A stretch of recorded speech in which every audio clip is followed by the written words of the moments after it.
Welcome to my YouTube channel എൻ്റെ വഴികൾ. ഏവർക്കും എൻ്റെ വഴികളിലേക്ക് സ്വാഗതം.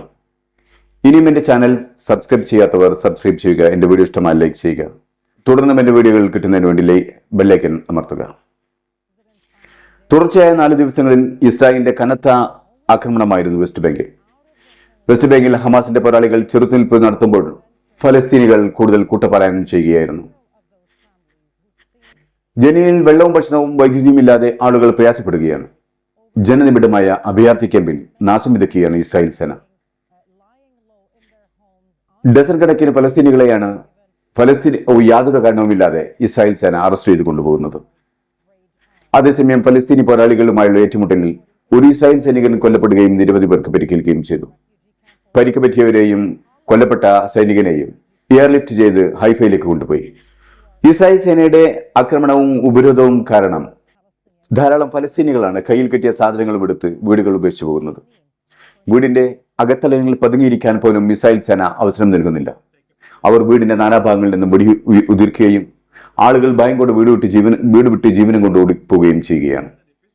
ജനീൻ അഭയാർത്ഥി ക്യാമ്പിനെ രാപ്പകലില്ലാതെ ആക്രമിച്ചുകൊണ്ടിരിക്കുകയാണ് ഇസ്രായേൽ സേന. ന്യൂയോർക്കിലെ ഇസ്രായേൽ അംബാസിഡറും മുൻ കോൺസൽ ജനറലുമായിരുന്ന ഒളിമ്പിക് പറയുന്നത് വെസ്റ്റ് ബാങ്കിനെ ഇസ്രായേൽ അതിനോട് കൂട്ടിച്ചേർക്കാൻ പദ്ധതി തയ്യാറാക്കിയിട്ടുണ്ടെന്നാണ്. അതുകൊണ്ട് തന്നെയാണ് ഓരോ ഇസ്രായേലിയും വിളിച്ചു പോകുന്നത് ഫലസ്തീനികളോട് വെസ്റ്റ് ബാങ്ക് വിട്ടുപോകാൻ.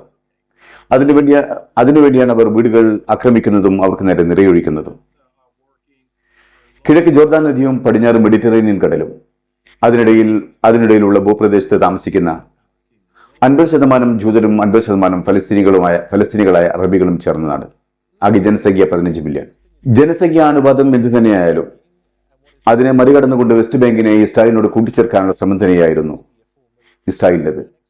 അതിനുവേണ്ടിയാണ് അനധികൃത കുടിയേറ്റം ഇസ്രായേൽ പ്രോത്സാഹിപ്പിച്ചുകൊണ്ടിരുന്നത്. എന്നാൽ ഈ യുദ്ധത്തോടെ ഇസ്രായേൽ വെസ്റ്റ് ബാങ്കിൽ നിന്ന് മുഴുവൻ ഫലസ്തീൻ അറബികളെയും പുറന്തള്ളുകയും അതിനെ ഇസ്രായേലിന്റെ ഭാഗ്യമാക്കി മാറ്റുകയും ചെയ്യുമെന്നതിൽ യാതൊരു സംശയവുമില്ല. ഓരോ യുദ്ധങ്ങളിലും ഇസ്രായേൽ അതിന് മാത്രം ഭൂമികളാണ് കയ്യേറിയിട്ടുള്ളത്. അതിന് അമേരിക്കയുടെ മൗനാനുവാദവും തിരശ്ശീലയ്ക്ക് പിന്നിലിരുന്നു കൊണ്ടുള്ള അകമഴിഞ്ഞ സഹായവുമുണ്ട്. ശനിയാഴ്ച ഗസയിൽ ഇസ്രായേൽ നടത്തിയ ആക്രമണത്തിൽ 50-ലധികം ഫലസ്തീനികളാണ് കൊല്ലപ്പെട്ടത്. സെൻട്രൽ ഗസയിൽ അൽ നുസൈറത്ത് അഭയാർത്ഥി ക്യാമ്പിൽ നടന്ന 2 വ്യത്യസ്ത വ്യോമാക്രമണങ്ങളിൽ 20 ഫലസ്തീനികളാണ് കൊല്ലപ്പെട്ടത്. ധാരാളം ആളുകൾക്ക് ഗുരുതരമായി പരിക്കേൽക്കുകയും ചെയ്തു. പരിക്ക് പറ്റിയവരെ അൽ ഔദ ഹോസ്പിറ്റലിൽ പ്രവേശിപ്പിച്ചു. ഒരു ഫലസ്തീൻ കുടുംബത്തിൽ അയാളുടെ കുടുംബത്തിലെ 7 പേരെയാണ് ഒറ്റയാക്രമണത്തിൽ നഷ്ടപ്പെട്ടത്. എന്നാൽ ഇസ്രായേൽ സേന ഖാൻ യൂനിസിൽ നിന്നും പിൻവാങ്ങിയതിനു ശേഷം കിഴക്കൻ ഖാൻ യൂനിസിൽ നിന്നും ധാരാളം ഡെഡ് ബോഡികൾ കണ്ടെടുത്തതായി ഹ്യൂമാനിറ്റേറിയൻ വർക്കേഴ്സ് അറിയിക്കുന്നു. ഇന്നു മുതൽ ഗസയിൽ പോളിയോ വാക്സിൻ നൽകി തുടങ്ങുകയാണ്. 3 ഘട്ടങ്ങളായി നടക്കുന്ന പോളിയോ വാക്സിൻ വിതരണം സൗത്ത്, നോർത്ത്, സെൻട്രൽ ഗസ എന്നിവിടങ്ങളിൽ നിന്ന് 3 ദിവസങ്ങളായാണ് നൽകുക. ഈ 3 ദിവസങ്ങളിലും ഇസ്രായേൽ ഓരോ ദിവസവും 9 മണിക്കൂർ ഇടവിട്ട വെടിനിർത്തൽ അംഗീകരിച്ചിരിക്കുകയാണ്. പോളിയോ വാക്സിനേഷൻ നൽകുന്നത് സുഗമമാക്കാൻ തുടർച്ചയായ 3 ഘട്ട വെടിനിർത്തൽ ഇസ്രായേൽ തത്വത്തിൽ അംഗീകരിച്ചിട്ടുണ്ട്. ആദ്യത്തെ 9 മണിക്കൂർ യുദ്ധവിരാമം മധ്യ ഗസയിലായിരിക്കുമെന്നാണ് സൂചന. പിന്നെ സൗത്ത്, അതിനുശേഷം നോർത്ത്. ലോകാരോഗ്യ സംഘടന പറയുന്നത് ഗസയിലെ 90% കുട്ടികൾക്കും പോളിയോ വാക്സിൻ നൽകണമെന്നാണ്. 4 ആഴ്ച ഇടവിട്ട് 2 തവണയായിട്ടാണ് പോളിയോ വാക്സിൻ നൽകേണ്ടത്. എന്നാൽ വാക്സിൻ ക്യാമ്പയിൻ അഭിമുഖീകരിക്കുന്ന ഏറ്റവും വലിയ വെല്ലുവിളി ഗസയിൽ മതിയായ സൗകര്യങ്ങളില്ല എന്നുള്ളതാണ്.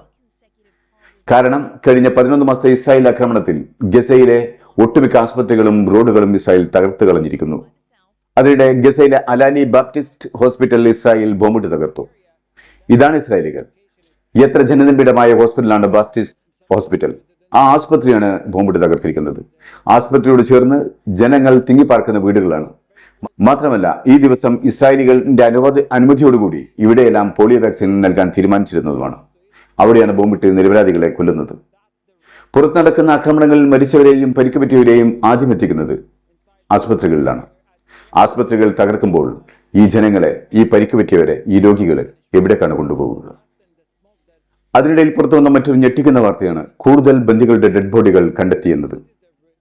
ഇസ്രായേലും അമേരിക്കയും പുറത്തുവിടുന്ന റിപ്പോർട്ട് അനുസരിച്ച് ഇസ്രായേൽ സേനയുടെ ഗസയിലെ ആക്രമണത്തിനിടയിൽ കൂടുതൽ ബന്ദികളുടെ ഡെഡ് ബോഡികൾ കണ്ടെത്തിയിട്ടുണ്ടെന്നാണ് അറിയുന്നത്. ഇസ്രായേൽ സേനയോ അമേരിക്കയോ ബന്ദികളുടെ പേരുവിവരങ്ങൾ പുറത്തുവിട്ടിട്ടില്ല. അമേരിക്കൻ പ്രസിഡന്റ് ജോ ബൈഡൻ പറയുന്നത് പുതുതായി കണ്ടെത്തിയ ബന്ദികളുടെ മൃതദേഹങ്ങൾ സംബന്ധിക്കുന്ന വിഷയത്തിൽ തന്റെ ഓഫീസ് ഇസ്രായേലുമായി ബന്ധപ്പെട്ടിരിക്കുകയാണെന്നും എന്നാൽ അതേക്കുറിച്ച് കൂടുതൽ പറയാൻ തനിക്കിപ്പോൾ ആവില്ലെന്നുമാണ് ജോ ബൈഡൻ പറയുന്നത്. എന്നിട്ടിപ്പോഴും നാണമില്ലാതെ ബൈഡൻ പറയുന്നത് ഈ വെടിനിർത്തൽ കരാർ യുദ്ധം അവസാനിപ്പിക്കുമെന്ന് തന്നെയാണ്. നമുക്കൊക്കെ ചോദിക്കാനുള്ള ഒരൊറ്റ ചോദ്യം അത് എന്നാണ്. ഗസയിലെ മുഴുവൻ ജനങ്ങളും കൂട്ടത്തോടെ മരിച്ചിട്ടോ ബന്ദികൾ കൂട്ടത്തോടെ കൊല്ലപ്പെട്ടിട്ടോ? ബൈഡൻ പറയുന്നത് ഇസ്രായേൽ കണ്ടെടുത്ത ബോഡികൾ കൃത്യമായി എത്രയാണെന്നിപ്പോൾ എനിക്ക് പറയാനാവില്ല. അവർ ആരൊക്കെയാണെന്നും പറയാനാവില്ല. അവർ ആരൊക്കെയാണെന്ന് തിരിച്ചറിയാൻ ബന്ദികളുടെ ബന്ധുക്കളുടെ സഹായം തേടാൻ ആവശ്യപ്പെട്ടിട്ടുണ്ട്. ഈ വാർത്ത ബന്ദികളുടെ ബന്ധുക്കളിൽ കൂടുതൽ പ്രതിഷേധത്തിന് കാരണമായിട്ടുണ്ട്.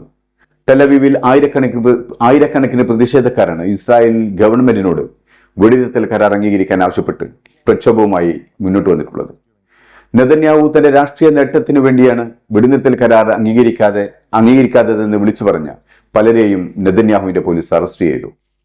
സീസ് ഫയറിന് വിഘാതമായി നിൽക്കുന്ന നെതന്യാഹുവിന്റെ ഏറ്റവും വലിയ പിടിവാശികളിൽ ഒന്ന് 14 കിലോമീറ്റർ നീണ്ടു കിടക്കുന്ന ഫിലാഡൽഫിയ കോറിഡോറിൽ നിന്നും സൈന്യത്തെ പിൻവലിക്കുകയില്ല എന്നുള്ളതാണ്.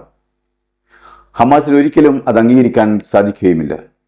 ഹമാസിന്റെ ഏറ്റവും വലിയ ആവശ്യവും ഫലസ്തീന മണ്ണിൽ നിന്നും ഇസ്രായേലിന്റെ മുഴുവൻ സേനയും പിൻവാങ്ങിപ്പോകണമെന്നാണ്.